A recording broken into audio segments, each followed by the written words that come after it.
Doctor ortho Ayurvedic oil and capsule, अब दर्द भी घुटने टेकेगा। महात्मा गांधी की 78वीं पुण्यतिथि पर पीएम मोदी, राष्ट्रपति मुर्मू और उपराष्ट्रपति राधाकृष्णन ने दी श्रद्धांजलि। मोदी ने कहा, अहिंसा है दुनिया बदलने वाली सबसे बड़ी ताकत। उत्तराखंड में कश्मीरी शॉल विक्रेता पर हमला, भड़के उमर अब्दुल्ला। सीएम पुष्कर सिंह धामी से बात कर कहा, दोषियों पर लें एक्शन। दिल्ली में राहुल गांधी और मल्लिकार्जुन खड़गे के साथ बैठक के बाद लौटे झारखंड प्रदेश कांग्रेस अध्यक्ष, साथ नहीं देखे नाराज 5 विधायक, सियासी चर्चाएं तेज। अजित पवार की पत्नी महाराष्ट्र की डिप्टी सीएम बन सकती हैं, पति की बारामती सीट से चुनाव लड़ सकती हैं। पार्टी के शरद गुट में विलय की चर्चा।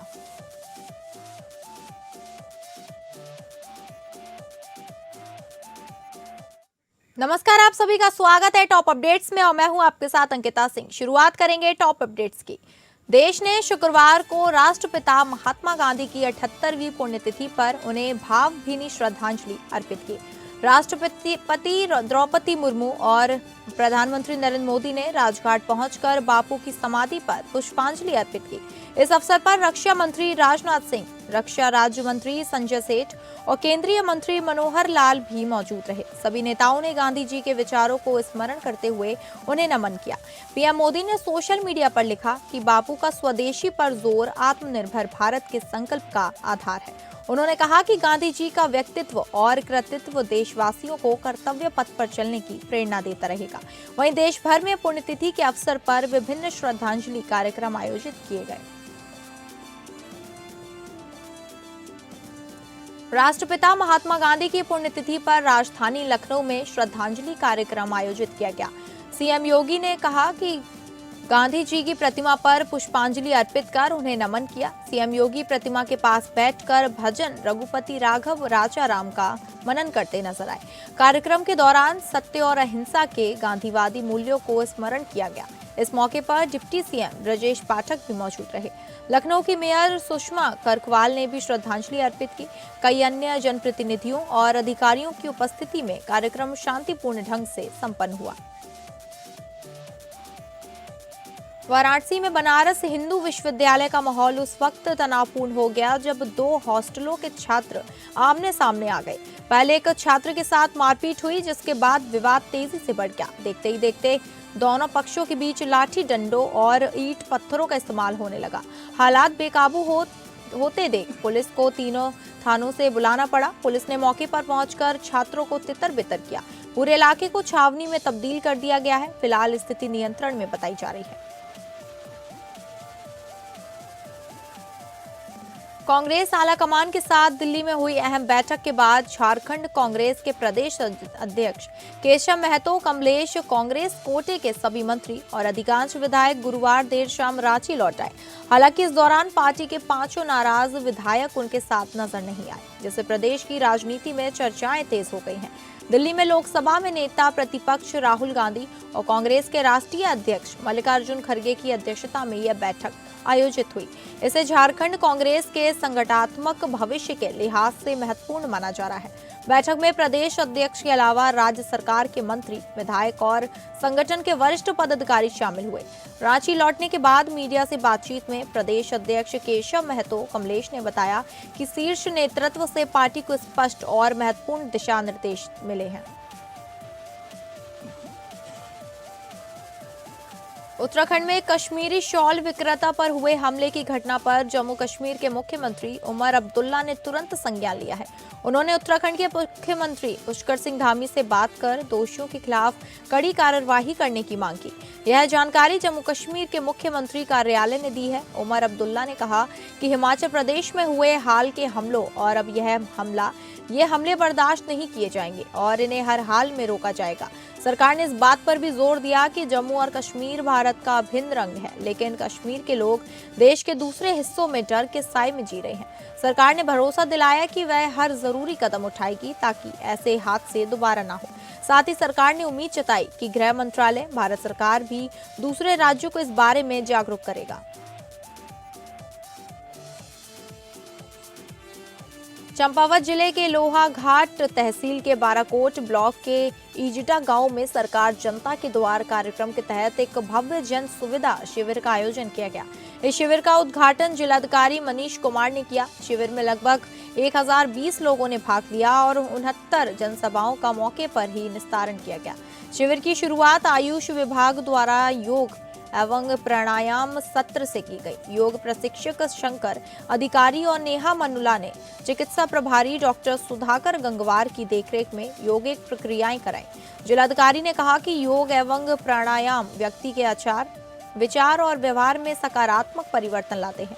शिविर में आयुष विभाग के साथ साथ होम्योपैथिक एवं एलोपैथिक चिकित्सा विभागों द्वारा स्वास्थ्य शिविर लगाए गए थे, जहां सैकड़ों लोगों का निःशुल्क उपचार किया गया।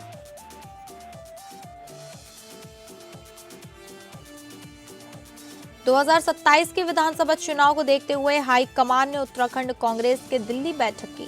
बैठक के दौरान उत्तराखंड कांग्रेस को राहुल गांधी और राष्ट्रीय अध्यक्ष मल्लिकार्जुन खड़गे द्वारा कुछ निर्देश भी दिए गए हैं। हाईकमान के निर्देशों के बाद अब Uttarakhand Congress party active mode में नजर आ रही है। प्रदेश कार्यालय में कांग्रेस के प्रदेश अध्यक्ष गणेश गोदियाल के साथ कांग्रेस के सभी वरिष्ठ नेताओं ने एक बैठक की, जिसमें आगामी चुनाव और उत्तराखंड में आने वाले समय चुनाव और कार्यक्रम की रूपरेखा भी तैयार की गई। इसी के चलते आज देहरादून स्थित कांग्रेस मुख्यालय में एक प्रेस वार्ता की गई। प्रेस वार्ता को संबोधित करते हुए पार्टी नेताओं ने कहा कि कांग्रेस पार्टी भ्रष्टाचार, महिला उत्पीड़न, महंगाई, बेरोजगारी जैसे मुद्दों को लेकर के 16 फरवरी को राजभवन का घेराव करेगी। साथ ही अगले 3 महीने तक प्रत्येक विधानसभा में उस विधानसभा की लोकल मुद्दों के साथ साथ राज्य स्तरीय मुद्दों को उठाएगी और जनता को जगाने का काम करेगी। साथ ही अंकिता भंडारी मामले में सरकार को सीबीआई जांच की स्थिति को स्पष्ट करनी होगी। अभी तक अंकिता भंडारी मामले में सीबीआई जांच के बारे में किसी पब्लिक डोमेन में कुछ भी स्पष्ट नहीं किया गया है। अमरोहा जनपद के हसनपुर कोतवाली क्षेत्र से दबंगे की सनसनीखेज घटना सामने आई है। बताया जा रहा है कि मामूली कहासुनी के बाद दबंगों ने एक युवक को बुरी तरह पीट दिया। आरोप है कि हमलावरों ने युवक पर धारदार हथियार से हमला किया, जिससे वह खून से लथपथ हो गया। घटना के दौरान भी हमलावर लगातार वार करते रहे, जिसका वीडियो सोशल मीडिया पर तेजी से वायरल हो रहा है। पीड़ित परिवार ने पुलिस पर लापरवाही के आरोप लगाए हैं। वहीं पुलिस ने घायल को मेडिकल के लिए भेजकर मामले की जांच शुरू कर दी है। पूरी वारदात के बाद इलाके में दहशत का माहौल बना हुआ है।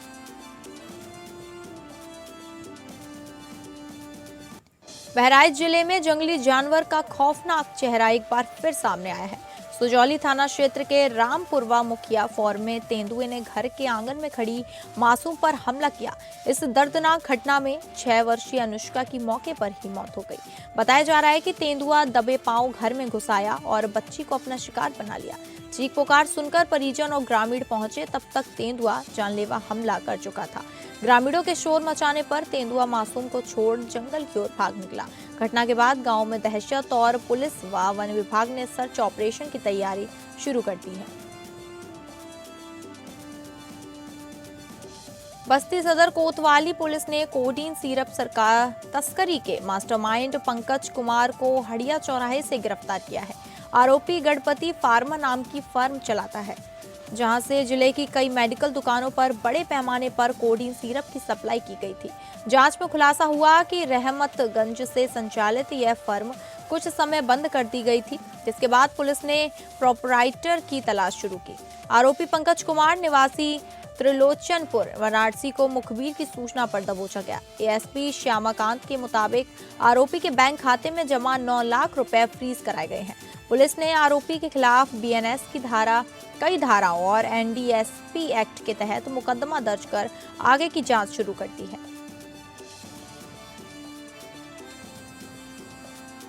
हमीरपुर जिले में सड़क सुरक्षा माह के तहत जिले की सुमेरपुर कस्बे की एक फैक्ट्री में जागरूकता गोष्ठी का आयोजन किया गया, जहां कर्मचारियों को यातायात नियमों के पालन की शपथ दिलाई गई। इस दौरान हेलमेट वितरण और जागरूकता बाइक रैली के माध्यम से सुरक्षित यातायात का मजबूत संदेश दिया गया। कार्यक्रम के दौरान कर्मचारियों को यातायात नियमों के पालन की शपथ दिलाई गई और सुरक्षित यातायात के संदेश के साथ हेलमेट का वितरण किया गया। सड़क सुरक्षा को लेकर जागरूकता बाइक रैली निकाली गई। जिसे पुलिस अधीक्षक डॉक्टर दीक्षा शर्मा ने हरी झंडी दिखाकर रवाना किया। रैली के माध्यम से आमजन को सुरक्षित ड्राइविंग और यातायात नियमों के पालन का संदेश दिया गया। हरदोई जिले में डग्गा मार बसों का अवैध कारोबार खुलेआम फल फूल रहा है और स्काई ब्लू डबल डेकर जैसी बस सेवाएं नियमों की सरेआम अनदेखी कर रही हैं। बिना परमिट चल रही ये बसें सरकार को हर महीने लाखों रुपए के राजस्व का नुकसान पहुंचा रही हैं, जबकि परिवहन विभाग और पुलिस सब जानते हैं, हुए भी चुप हैं। सूत्रों के मुताबिक शाहाबाद, बावन और पिहानी चुंगी के रास्ते दिल्ली जाने वाली ये बसें यात्रियों से ज्यादा अवैध पार्सल ढोने में लगी हैं। हाल में सरकारी बसों के असलाहा तस्करी के खुलासे के बाद इन बसों पर भी गंभीर सवाल खड़े हो रहे हैं। आशंका है कि रात में बिना जांच चलने वाली ये बसें हथियारों की तस्करी का जरिया बन गई हैं। स्थानीय स्तर पर रसूख और विभागीय साठगांठ के चलते कार्रवाई न होने की चर्चा है। अब जनता पूछ रही है कि प्रशासन किसी बड़े हादसे का इंतजार कर रहा है या जल्द कार्रवाई करेगा।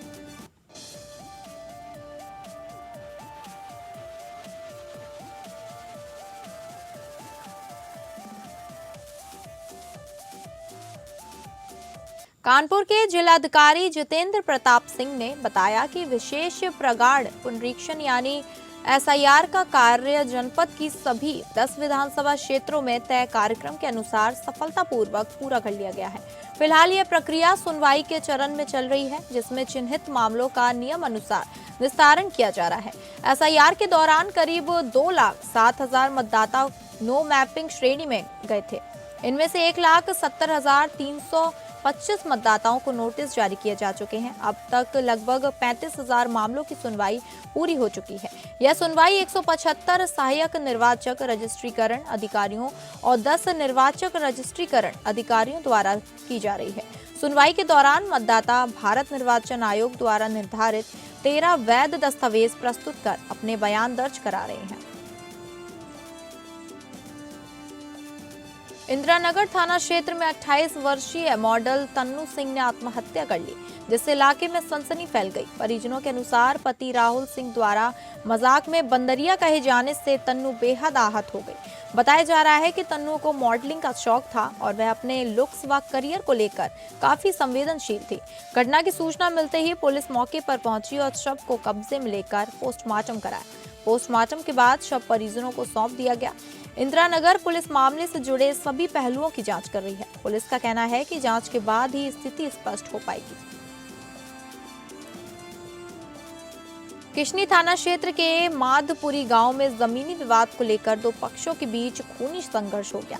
इस दौरान एक युवक को गोली मार दी गई और लाठी डंडों से भी पूरी तरह पीटा गया। घटना में युवक गंभीर रूप से घायल हो गया, जिसे तत्काल जिला अस्पताल में भर्ती कराया गया है। सूचना मिलते ही पुलिस मौके पर पहुंची और हालात का जायजा लिया। पीड़ित की तहरीर के आधार पर पुलिस ने मामले की जांच के आदेश दे दिए हैं। पुलिस का कहना है कि दोषियों की पहचान की जा रही है। जांच के बाद आगे की कार्रवाई की जाएगी। पीलीभीत के बीसलपुर में आज सुबह बड़े चौराहे पर एक दर्दनाक हादसा हो गया। मोहल्ला हबीबुल्ला निवासी रेशू खान लोड ट्रैक्टर की ट्रॉली अनलोड करने के लिए उसका ढाला खोल रहे थे। इसी दौरान ढाल पर खड़ा ट्रैक्टर अचानक आगे बढ़ने लगा। ट्रैक्टर को रोकने के लिए रेशू खान दौड़े, लेकिन उनका पैर फिसल गया। वह लोड ट्रैक्टर के नीचे आ गए, जिससे मौके पर ही उनकी मौत हो गई। सूचना मिलते ही पुलिस और परिजन मौके पर पहुंचे। पुलिस ने शव का पंचनामा कर पोस्टमार्टम के लिए भेज दिया, जबकि परिवार का रो रो कर बुरा हाल है। अमेरिकी हमले की आशंका के बीच ईरान के एक संवेदनशील परमाणु स्थल पर धमाके की खबर से मिडिल ईस्ट में तनाव और बढ़ गया है। रिपोर्ट के मुताबिक ईरान के पार्चिन मिलिट्री कॉम्प्लेक्स में विस्फोट हुआ है। संडे गार्जियन के अनुसार यह धमाका मंगलवार शाम न्यूक्लियर फैसिलिटी में हुआ, जिसकी पुष्टि ईरान की रिवॉल्यूशनरी गार्ड यानी IRGC ने कर दी है। हालांकि ईरान की ओर से धमाके को लेकर विस्तृत जानकारी साझा नहीं की गई है।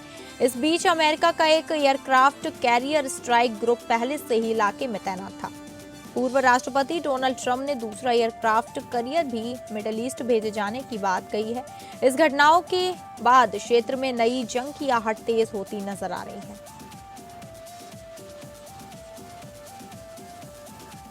भारतीय क्रिकेट टीम के स्टार बल्लेबाज विराट कोहली ने सोशल मीडिया पर अचानक हलचल मचा दी। शुक्रवार को उनका आधिकारिक इंस्टाग्राम अकाउंट अचानक गायब हो गया, जिससे फैंस में हड़कंप मच गया। कई यूजर्स को प्रोफाइल सर्च करने पर यूजर नॉट फाउंड दिखा, जिसके बाद अकाउंट डिलीट या हैक होने के कयास लगे।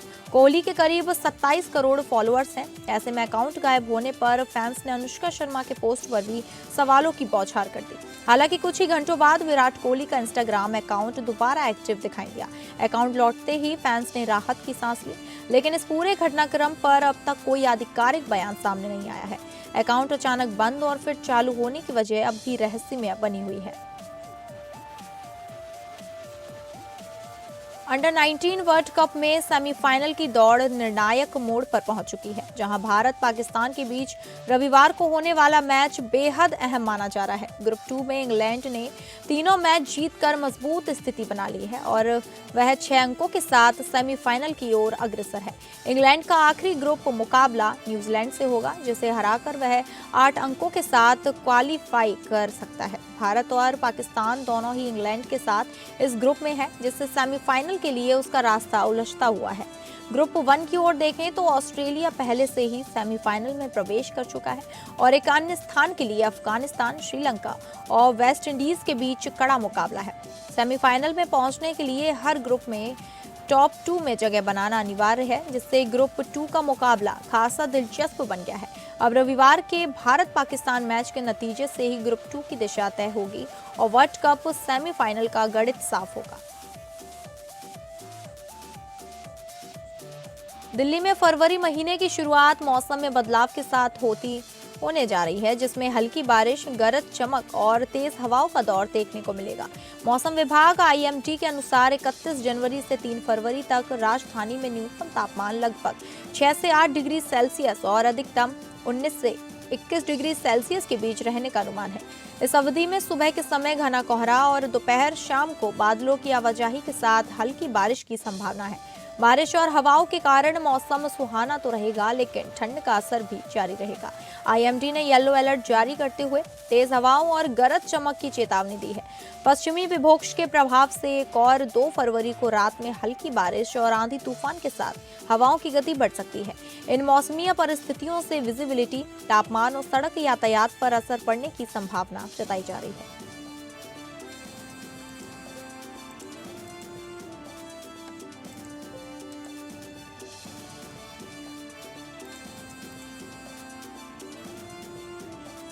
तो फिलहाल टॉप अपडेट्स में बस इतना ही। नमस्कार।